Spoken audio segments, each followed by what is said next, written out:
Saint Cuthbert. He lived in the 7th century, and he's the patron, or has the patronage for sailors and against the plague, and for watermen, and also for shepherds. He was a shepherd boy. When he was 15, he was an orphan. And then in one night, it's told he saw a vision how a body was brought in a holy manner up to heaven. Later on, he discovered that in that night, the founder of Lindisfarne had died, Saint Aidan.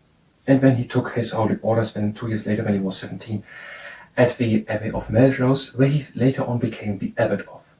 But he preferred to live rather outside of the world with many people on the islands of Farne, that is off the coast of the kingdom, then Northumbria, all in England. And it is said that he went out waist deep into the water to meditate for long times, and when he came back, that when sea otters, fiery animals, were trying his legs. He also came into contact with other animals, where he learned wildlife quite good. It was also said that there were ducks fond of him, and there were many birds and so on. There was the plague hitting England, the yellow plague, and he was then walking for long distances to people who had it and tried to help them.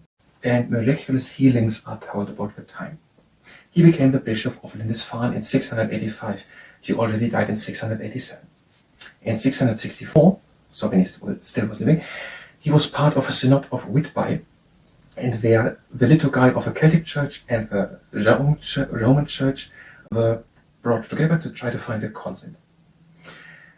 Now, after he had died, 11 years after he had died, his body was taken again out of the earth, and then was seen that it was completely intact, incorrupt. And that is a sign, it is oftentimes associated with sanctity.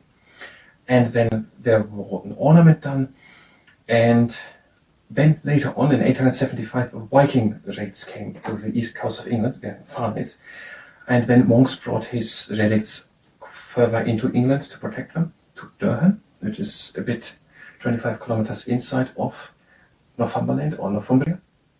And there was then a church built, then later on in 1104, after the Saxon church, a Norman church. And there are his relics, and also stained glass with birds and so on, are in that church in Durham. That is according to Malcolm Day's A Treasury of Saints book on the page 36.